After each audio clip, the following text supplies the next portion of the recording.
The shooting range. In this episode, pages of history, the bumpy ride of the Panzer III, tactics and strategy, naval mines, and metal beasts, a curious Japanese tank destroyer.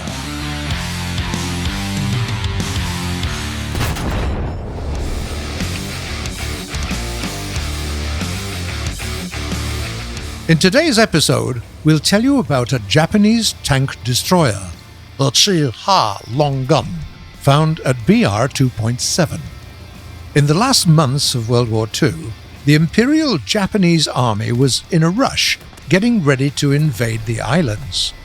In these circumstances, the military engineers took a leap of faith and installed a powerful naval gun on the chassis of the Chi-Ha medium tank. The resulting vehicle received a simple name, Long Gun. The main and only caliber of this destroyer is the 120mm gun, with elevation angles between -10 and +15 degrees. The crew has 5 members, a driver and an artillery team riding on top of the hull. The transmission is in the front of the vehicle, while the engine is in the rear. As for this machine's protection, there's barely anything to speak of. Anything is a threat to the Chi-Ha. Tanks, aircraft, artillery strikes. It's so unprotected that you can even take a 7.62mm machine gun, add a little bit of effort, and send this tank destroyer back to the hangar screen. Of course, the engineers had a reason for sacrificing the armor and the crew protection: the unbelievable raw power of its gun. Its main type of shells is SA PCBC, which contains almost 2 kilos of explosives and is capable of going through 95mm of armor from half a kilometer away. Well, with that kind of power, the Chi-Ha can one-shot any enemy at its BR. Among other advantages, this machine has great ballistics and elevation angles, making it perfect for sniping. The only disadvantage of this gun is its ammo size. With only 10 rounds in the rack, long duels are impossible, and sooner rather than later you'll have to go back to restock your ammo. Thankfully, the Chi-Ha is quite mobile. Not as mobile as armored cars, of course, but fast enough to keep up with the most medium and even some light tanks. At the beginning of the battle, find a place with the farthest comfortable shooting distance. This will increase your survivability and won't lower your firepower much. Once you destroy a couple of targets, change your location carefully. That will make any intel shared by destroyed opponents outdated. And when you're close to running out of ammo, it's time to get closer to a control point, restock, and back to battle.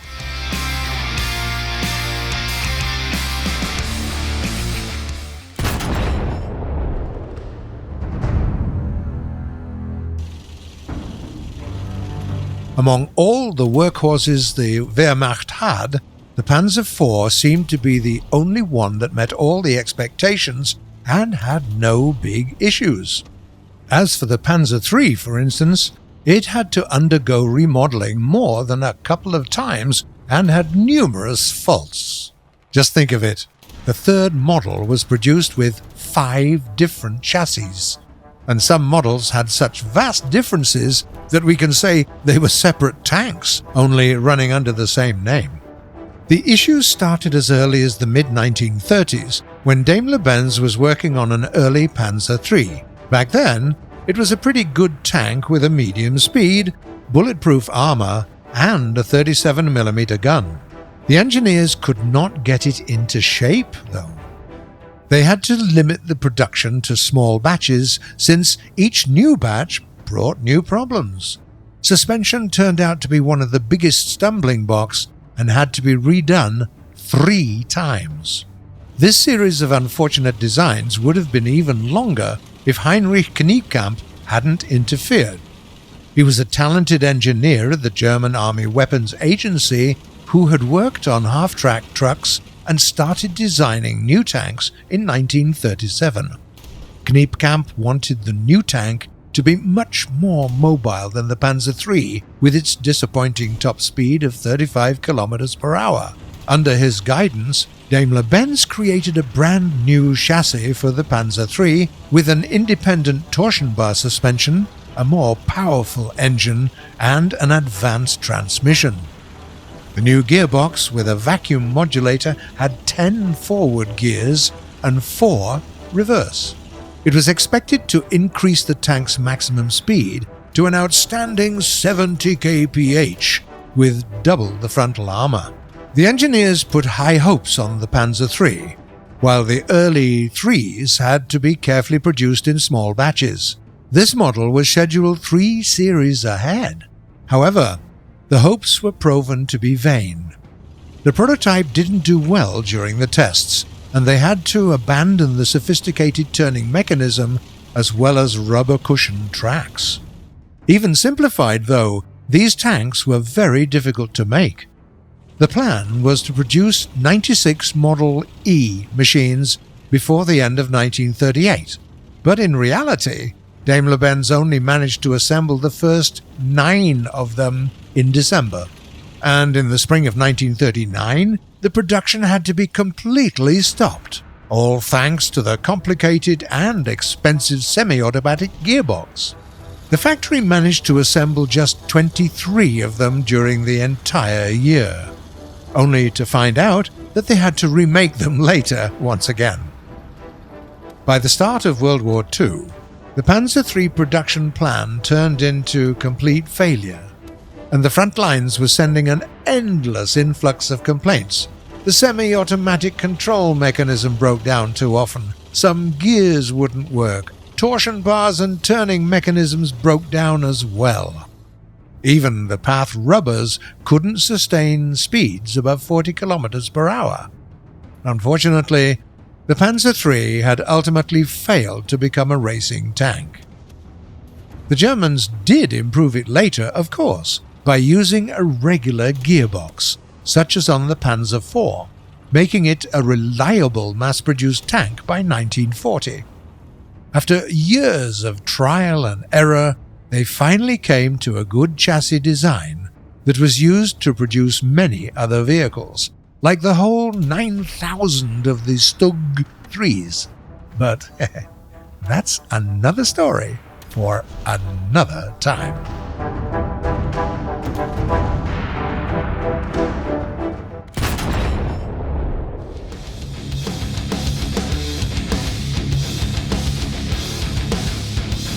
With the Raining Fire update, War Thunder received a new type of armament: naval mines.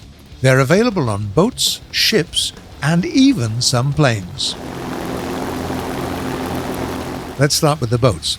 Boats rarely venture into the open seas, spending most of their time in little bays between islands. You think that's a great place to leave a nasty prize, but it's not that simple. Mines are highly volatile. If you choose to arm yourself with mines, avoid your enemy at all costs, since any random round can easily send your boat to meet the fishes. Okay, then why don't we get very close to the enemy and drop the mine right under them? Well, there's a 4-second delay before the mine is armed and ready to be laid. So your best tactic is to keep in the rear, covered by your allies, and wait for an opportunity to deploy the mines safely. The best moment is between the waves of enemies, meaning when you have already destroyed the first ones and the next haven't got into position yet. This is your best chance to get the enemy side of the map and drop the mines in important places. Don't spare the mines and put them close together, since they explode on contact, and agile enemy boats can easily avoid a lonesome mine. After 3 minutes pass, and the mines you have deployed sank too low to make a difference, you can try again. Now, how about bigger ships? The only way to use mines on destroyers and cruisers is to go into shallow waters, which is very risky on its own, and drop all the mines into the capturing area. On the plus side, these ships have enough mines to pack them close together, and after you've deployed the presence, the only thing you need to do is to wait for a careless prey to set off the trap. Now for the most interesting part, the aerial naval mines. They have enough explosives to almost match the American 2,000-pounders, but with practically half the weight, which means more mines can be taken on board. Their mechanisms of action are different from regular bombs, though, since instead of exploding when they hit the deck, they go off in the most vulnerable area, near the bottom of the ship. Moreover, aerial naval mines have proximity fuses, which means that the target doesn't have to contact the mine itself. A simple passing by will do it. The simplest and most efficient way to use these mines against large ships is to use them as simple bombs. Just don't aim at the ship itself. Drop them with a bit of a lead or next to the target's side to maximize the damage. As for the smaller ships, you can use another approach. Drop the mines into the capture area. That's the simplest way to get the fast boats. It will also protect the strategic points, getting your team a score advantage. By the way, naval mines can be used in more than sea battles. Did you know that you can use them on tanks as well? And no, we don't suggest dropping them into the water in the hopes that a random amphibious tank will hit it somewhere mid-battle. No, sir. With a small weight and lots of explosives, these mines can even be preferable to classic bombs on some planes. Drop one on an enemy tank's roof and enjoy the view. Who doesn't love the smell of burning tanks in the morning? Well, now that the mines have been laid, it's time to answer some of your questions.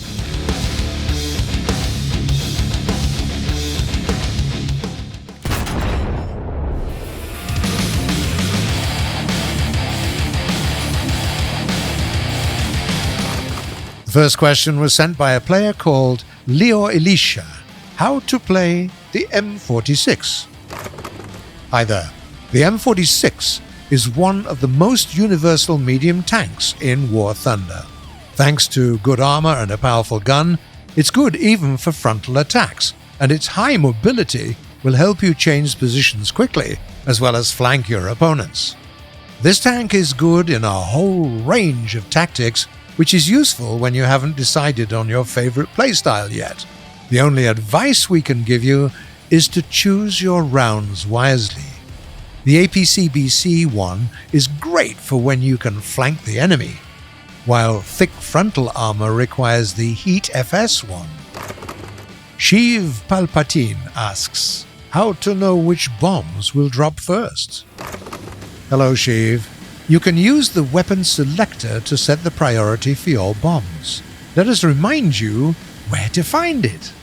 Go to Controls, Aircraft, Weaponry, and look for Fire Primary Weapons, Switch Primary Weapons, and Switch Secondary Weapons.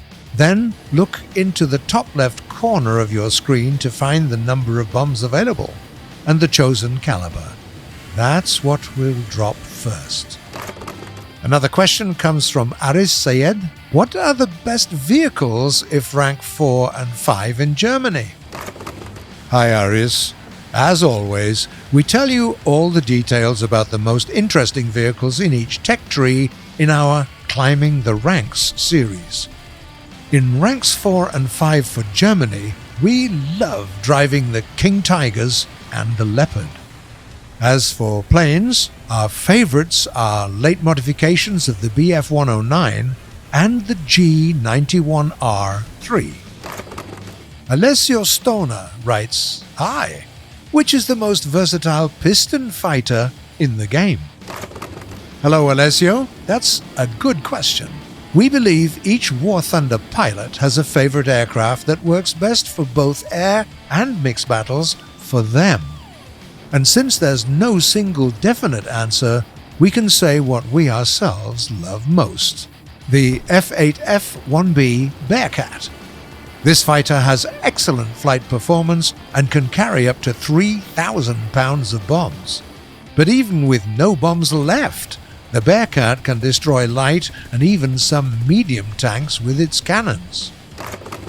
And the last comment for today was written by II Synopsis. Can I recommend for the next episode to be about manual engine controls and how to effectively use it? Hi Synopsis, after our video about air duels, we've received a lot of questions about manual engine control. We're happy to see that you liked this topic, so we'll tell you more about advanced flight controls in our next videos. Hey guys, how time flies. That's it for today. You've been watching The Shooting Range by Gaijin Entertainment, which premieres every Sunday at 4 p.m. GMT or noon Eastern Time. Subscribe and click the bell if you don't want to miss our next videos. Don't forget to leave a like, 'cause you like my voice. Lay those mines, share your thoughts and comments, and see you next week.